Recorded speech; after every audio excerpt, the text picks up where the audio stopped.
김종인 비대위원장의 좌클릭 행보에 미래통합당 중진 의원들의 불만이 제기되자 김 위원장이 중진 보듬기에 나선 것 같습니다. 오늘 첫 중진 연석회의를 열고 당내 결속을 위한 행보를 시작했는데요.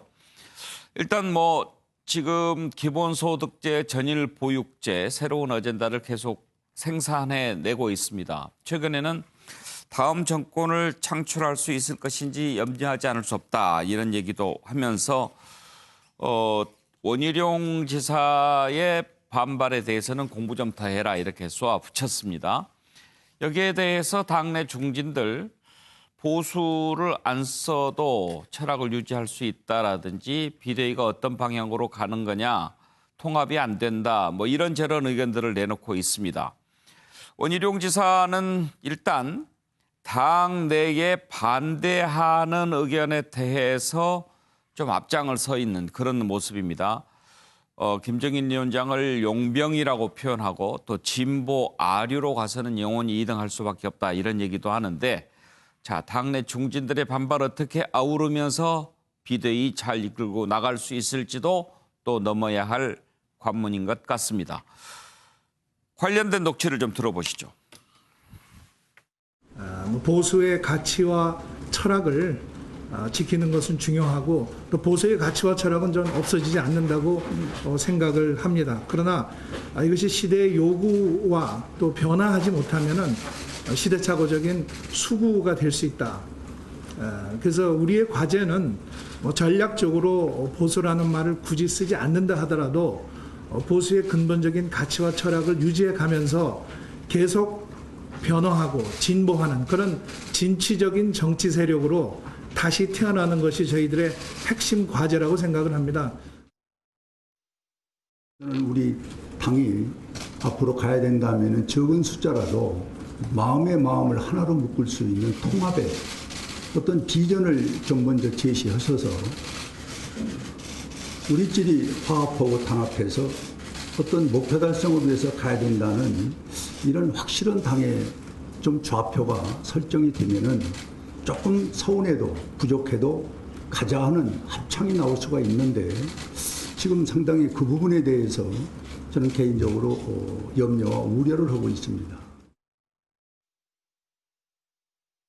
실력을 인정할 수 없는 상대방한테 4연속 참패를 당하고 변화를 주도했던 우리의 자랑스러운 전통을 잃어버리고 외부의 히딩크 감독에 의해서 변화를 강요받아야 하는 바로 그 현실, 뒷머리를 뭔가 둔탁한 걸로 크게 얻어맞은 기분입니다. 여러분 그러시죠?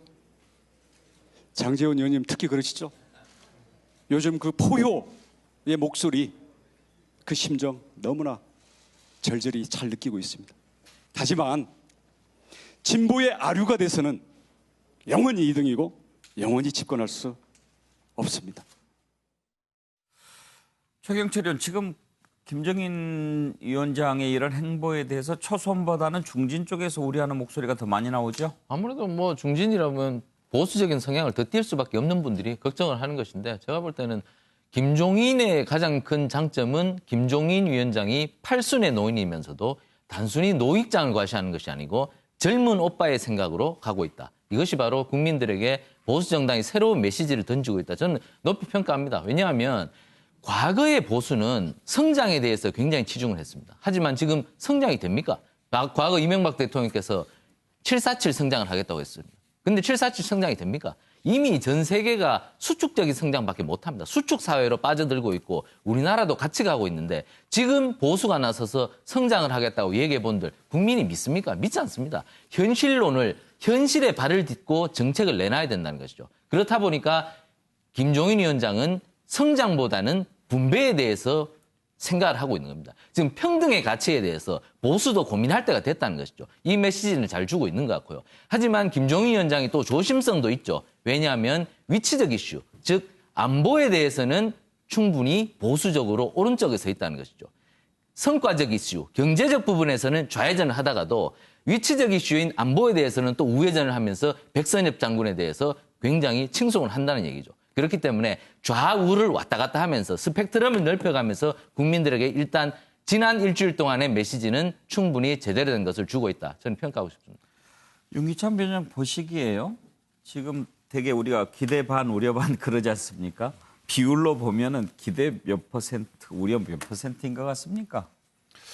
그 범주마다 다른 것 같아요. 예. 뭐 국회의원분들의 범주와 또 일반 당원들의 범주와 예. 국민들의 범주가 다 다른 것 같고요. 아하.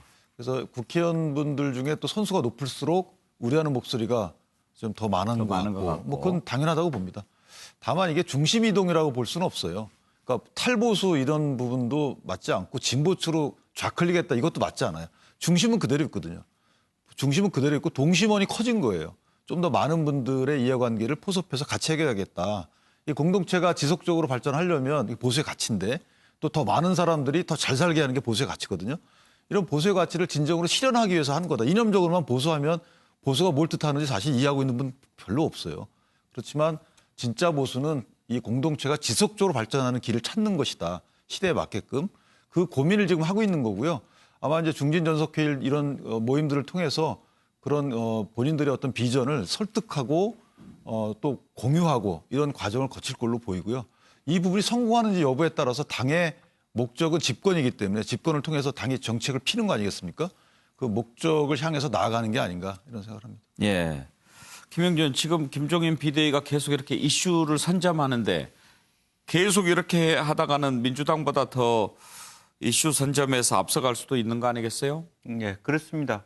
사실은 이제 뭐 이슈 선점보다는 큰 틀에서 완전히 이제 새로운 패러다임을 얘기하고 네. 있다. 저는 그렇게 봅니다. 그러니까 실제적으로 보면 이제 보수, 뭐 진보 이거 자체를 아예 깨는 먼저 하기를 하신 거죠, 사실은.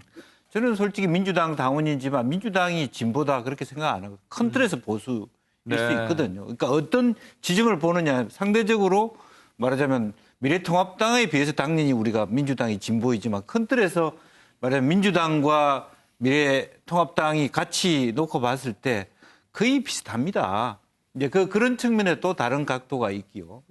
전체적으로 보면 그동안에 뭐 기본소득 같은 경우도 이미 69년, 70년 이어서 닉슨 대통령 뭐 수많은 보수적인 어떤 경제학자들도 다 동의했던 그런 부분들이 있기 때문에 그걸 가지고 자크릭이다 하는 용어 자체가 김종인 위원장한테 적절하지 않은 것. 원래 그런 생각을 갖고 왔고 그 생각의 일환으로 21세기에 적용하고 있다. 이제 그런 측면이기 때문에 제가 왜 밖과 아니라고 썼냐 하면 사실은 현재 밖으로의 미래통합당의 모습을 리쉐이핑하는 모습을 김종인 위원장이 잘 하고 있어요. 근데 안에서 그걸 소화를 못 시키고 있는 거예요. 사실. 저는 그렇게 생각하거든요. 예. 그것을 불안해하고 혹시 내가 재배되는 거 아니냐 이렇게 생각하기 때문에 저 미래통합당이라는 저 배가 주춤거리는 겁니다. 사실은 그런 의미에서 정말 지금 만약에 선택했다면 김종인 체제라는 깃발 속에서 한 방향 정렬해서 나아가려고 하는 노력이 중요한 거지 세워놓은 사람을 그 안에서 좌우로 흔들어 가봤자 배가 앞으로 나가지 못하다 하는 측면에서 김종인 위원장이 얘기한 것처럼 공부 더 해라라고 하는 부분이 좀 필요한 거죠. 예. 김성환 평론가 전망은 어떻게 하십니까? 근데 저는 한국 보수의 논쟁이 좀 주제가 다양해졌다. 이런 점에서 굉장히 긍정적으로 생각하고요. 한국의 보수하면 제일 먼저 떠오르는 게 친미, 반공, 뭐 시장 자유, 뭐 이런 것만 지금 얘기를 해봤잖아요. 그런 논쟁들 오히려 좀 낡았다고 생각하는 국민들이 굉장히 많거든요. 그러니까 그런 국민들이 생각할 때 새로운 보수적 가치로서의 따뜻한 보수의 이미지를 갖고 갈 수 있는데 이런 논쟁들이 자꾸 들어가가지고 보수는 그러면 어떻게 바뀌어야 할 것인지 자꾸 논쟁함으로써 새로운 보수의 상을 만들 수 있고 보수가 국민의 기대감을 모을 수 있다 이렇게 생각하고요. 그런 면에서 사실 지금 기존의 미래통합당의 내부에 있었던 중진급 정도 되는 의원이나 아니면 이전부터 계속 보수 정당에서 활동했던 분들은 좀 불편함을 느낄 수도 있겠다. 서로 생각이 좀 충돌하는 그런 문제들이 있을 수 있다고 보는데요. 물론 이제 이런 그 토론 과정들을 잘 좀 극복해서 새로운 형태의 보수적 가치를 만들어가는 과정이었으면 좋겠고요. 그리고 너무 저는 좀 개인적으로 한국 보수가 딱딱하다라고 느끼는 건 뭐냐면은 방금 전에도 말씀하셨던 것처럼 미국 사회에서는 이게 지금 기본소득제 도입 논의가 뭐 서구 사회에서 한 100년도 더 됐어요.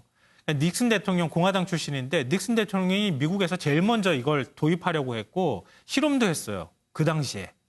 그리고 우리가 핀란드 얘기하잖아요. 핀란드도 중도 우파 정권이 이거 그 기본소득제 실험을 했던 거거든요.